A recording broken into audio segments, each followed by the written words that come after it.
Assalamualaikum warahmatullahi wabarakatuh. Selamat siang kawan pajak. Berjumpa kembali di Beranjak Podcast, podcastnya KPP Pratama Sidoarjo Utara. Bersama kami penyuluh pajak KPP Pratama Sidoarjo Utara, saya Emma Marlina dan kawan saya. Dan saya Ari. Halo Mbak Ari, apa kabar? Alhamdulillah, seperti yang terlihat Bu, sehat walafiat.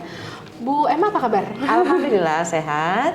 Oke, semoga kawan pajak juga sehat selalu karena cuaca saat ini sedang tidak menentu, kadang panas, kadang hujan ya. Jadi harus jaga kesehatan ya, betul Ibu? Betul Mbak Ari. Kalau badan kita sehat, kita akan bersemangat melakukan aktivitas. Iya. Gitu kan ya Mbak Ari ya? Iya, betul Bu. Di tahun ini, di awal tahun Mbak Ari, seperti tahun-tahun yang lalu, pajak ini kan punya hajatan tahunan, ya. Di awal tahun kita ada kegiatan melaporkan SPT tahunan. Oh Jadi iya, seluruh betul, wajib pajak melaporkan SPT tahunannya. Betul gitu kan ya Mbak Ria? Ya, jadi tahun 4 bulan pertama ini, di awal tahun ini akan relatif banyak wajib pajak yang berbondong-bondong untuk lapor SPT tahunan. Tapi meskipun tidak seramai dulu, sepadat dulu kantor kita, karena sebagian besar wajib pajak sudah bisa melaporkan SPT tahunan secara online. Jadi bisa kapanpun, dimanapun gitu ya Bu. Iya, berarti kan dengan adanya lapor SPT online ini jauh sangat membantu ya untuk kita, untuk wajib pajak juga. Jadi kalau tahun-tahun lalu ya pengalaman saya, itu kantor pajak kalau tidak punya ruangan yang cukup untuk menampung para pelapor, sampai mendirikan Antrinya tenda, ya. antrian panjang, mendirikan tenda, persis hajatan, persis kan dulu, seperti itu kan ya Mbak Ari? Betul Bu. Iya. Oh ya Mbak Ari, di tahun 2023 ini Direktorat Jenderal Pajak sedang ingin meluncurkan satu kebijakan baru. Oh. Tahu kan apa Iya, itu? Iya, NIK menjadi NPWP. Betul kan. Ngomong-ngomong, itu kapan sih mulai berlaku Mbak Ari? Jadi merujuk pada pasal 2 ayat 1 huruf A dan B PMK 112 2022 disebutkan bahwa berlakunya itu sejak 14 Juli 2022. Itu bertepatan dengan hari pajak. Hari pajak ya. Tapi untuk diberlakukan secara utuh NIK menjadi NPWP itu mulai 1 Januari 2024. 1 Januari 2024 berarti masih 1 tahun lagi ya, tahun depan ya? Iya, sampai akhir tahun ini Bu batasnya. Berarti kita masih punya waktu kurang lebih 11 bulan untuk mempersiapkan segala sesuatunya. Dan memberikan sosialisasi yang memadai lah ya untuk PR seluruh kita sebagai penyuluh ya. PR kita ya untuk memberikan pemahaman yang memadai ya pada wajib pajak bahwa tahun 2024 mulai tanggal 1 Januari NIK akan berfungsi sebagai NPWP. Betul. Aduh Mbak Ari, tahun 2023 ini menurut saya nih adalah sebuah tahun yang luar biasa penuh keberkahan. Masya Allah, kenapa itu Bu? Kita punya gedung yang baru. Oh ya benar. Gedung yang lebih nyaman, tempat pelayanan wajib pajak yang lebih luas. Insya Allah dengan kondisi gedung yang sangat nyaman ini udah sangat representatif untuk memberikan pelayanan prima kepada wajib pajak. Banget. Dan satu lagi Mbak Ari yang menurut saya ini menjadi kebanggaan yang luar biasa. Gedung ini akan diresmikan oleh Direktur Jenderal Pajak. Oh iya, diresmikan langsung oleh Bapak Suryo Utomo. Hari ini Bu. Hari ini Pak Dirjen hadir di kantor kita. Mantap. Aduh, saya sih berharap bisa mengundang beliau hadir di podcast kita, Mbak Ari. Semoga berkenan untuk bergabung ya. Kita undang beliau untuk bergabung di podcast kita, dan kami yakin pemirsa Beranjak Podcast juga berharap bisa berkomunikasi langsung dengan Pak Dirjen. Mari kita sambut Pak Dirjen, Mbak. Oke.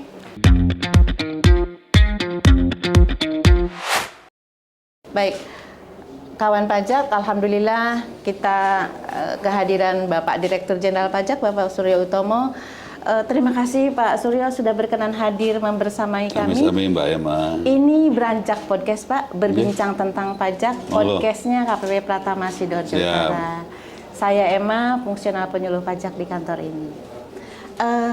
Tadi kami sedang berbincang dengan kawan-kawan fungsional dalam podcast kami mengenai integrasi antara NIK menjadi NPWP. Mungkin Bapak berkenan memberikan penguatan kepada pemirsa podcast kami. Apa sih Pak yang melatar belakangi integrasi NIK menjadi NPWP? Terima kasih Mbak Emma ya. Sebetulnya kan nomor itu kan macam-macam ya di Indonesia ya. Ada nomor KTP, ada nomor NPWP, ada juga nomor yang lain lah. Hampir semua sistem layanan itu memiliki nomor sendiri. Termasuk yang kemarin BPJS juga punya nomor sendiri kan gitu tuh. Iya. Terus apa bantuan tunai pemerintah juga orang juga punya nomor sendiri. Nah, sebetulnya keinginannya itu kan ya kalau nomor tuh satu menunjukkan orang yang sama bahwa kita pakai satu kan itu kira-kira. Iya, Itu latar belakang kenapa kita mencoba untuk menggunakan NPWP sebagai NIK sebagai NPWP. Supaya apa? Orang ngapalinya satu aja. Nggak usah ngapalin NPWP nomor piro sih, nggak usah. Yang diapalin cukup NIK aja. Karena sistem pajak dulu memang betul dibangun berdasarkan NPWP. Betul. Yang selama ini diketahui dengan 16 digitnya gitu ya. Pak, Nah, ke depan udahlah nomor sama saya Indonesia kan gitu kan. Ya kita pakai nomor apa NIK, ya usah NIK. Nah, itu. Toh secara prinsip NIK sama NPWP itu kan sarana ya. Sarana atau kebutuhan administrasi. Apalagi kalau kita bicara digitalisasi. Jadi digital itu kan sebetulnya kuncinya satu. Apa sih yang dipakai sebagai identitas kan itu tuh. Betul Pak. Kalau kita pakai NIK ya identitas pajak, identitas yang untuk keperluan lain sama ya enak kita menghubungkan. Pak. Dan harapan lebih gede lagi bukan hanya untuk administrasi pajak sih sebetulnya. Kalau saya ya, Pak. saya kepengen administrasi yang lain itu bisa saling connect, nyambung. Jadi orang mau ngurus menikahkan anaknya tinggal nunjuk NIK-nya, orang mau klaim BPJS di rumah sakit tinggal sebutin NIK-nya, orang mau bikin paspor, bikin SIM tinggal aja bilang NIK-nya, selesai kan gitu tuh. Betul, Pak. Jadi orang hematlah kita mengingat nomor. Betul. Jadi apa di negara lain sama sih sebetulnya ya, yang diingat cuma IC, nomor identitas. Gitu kira-kira. Jadi mungkin kalau bisa saya simpulkan, integrasi NIK menjadi NPWP itu selain untuk administrasi perpajakan yang efektif dan efisien, kita berharap itu menjadi satu jembatan yang bisa link antar layanan publik ya Pak ya? Itu kalau saya ultimate-nya di situ. Iya, untuk keperluan administrasi perpajakan ini kan part of dari layanan publik. Betul, kan gitu tuh. Jadi secara prinsip ya kita bagian dari layanan ke Indonesia. Dan kita tahu ya dengan NIK ya kita bisa loh beroperasi kan gitu loh. Iya, betul. Sistem kita juga bisa kita jalankan. Jadi akan lebih bagus daripada nanti susah kita melakukan pemadanan cerita informasi. Ini contoh kata lah misalnya paling gampang. Saya punya NIK, saya punya rumah, punya tempat, pasti harus ada representasi apa kepemilikan. Betul. Identitasnya apa? Pasti NIK. Saya punya SIM, pasti NIK. Betul. Saya punya rekening koran di bank, pasti NIK. Kan itu tuh. Saya punya anak di mana punya ijazah, representasinya NIK. Mau urus paspor NIK. Urusan nama Pak Lurah NIK.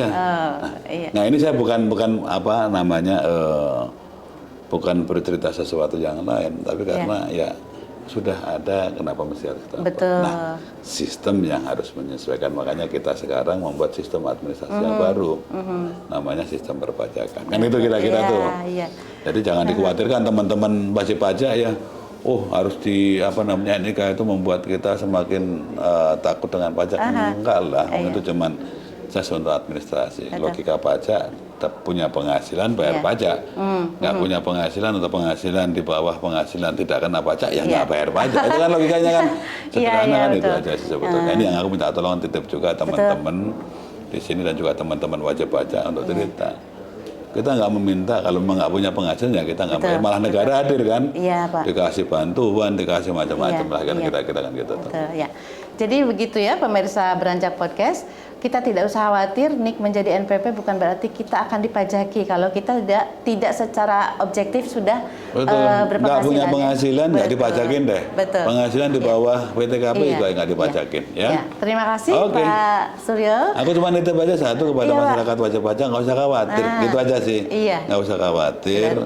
dengan adanya NIK sebagai NPWP cuma memudahkan kita beradministrasi kok. Luar Nggak biasa kesulitan dengan penguatan dari Bapak, insya Allah tugas Insya Allah. kami memberi sosialisasi Aku juga minta lebih tolong benar. ya, disampaikan Pak, pada kami masyarakat. sampaikan dengan teman-teman wajib pajak Oke. bahwa tidak usah khawatir Nggak usah menjadi khawatir. NPWP. Terima kasih Pak Makasih Surya. ya. Iya, teman-teman Assalamualaikum. kami mungkin sudah ingin bertemu dengan Bapak. Oke, makasih Terima semuanya. kasih luar biasa. Waalaikumsalam. Salam sehat selalu Pak Ya, Surya. matur nuwun ya. Ya, Matur Bapak. nuwun.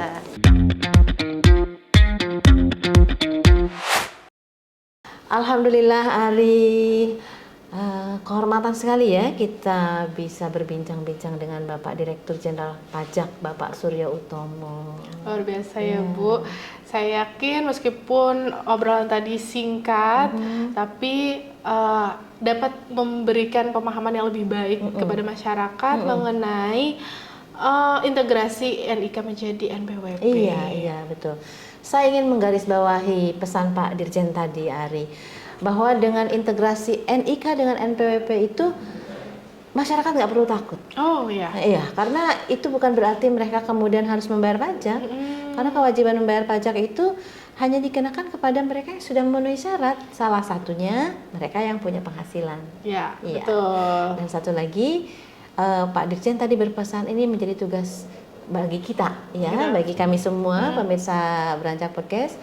Kami akan memberikan edukasi yang memadai supaya pada saat peraturan ini benar-benar diberlakukan, kita semua sudah siap. Ya, betul. Ya.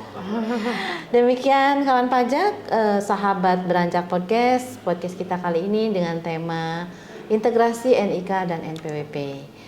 Semoga kita bisa berjumpa di dalam tema-tema yang lain, ya. Kami penyuluh pajak KPP Pratama Sidoarjo Utara, saya Emma Marlina dan saya Ari, pamit undur diri. Sampai jumpa pada podcast-podcast kami berikutnya. Dan tentu saja dengan tema serta isu-isu yang menarik lainnya yang akan sangat sayang jika dilewatkan.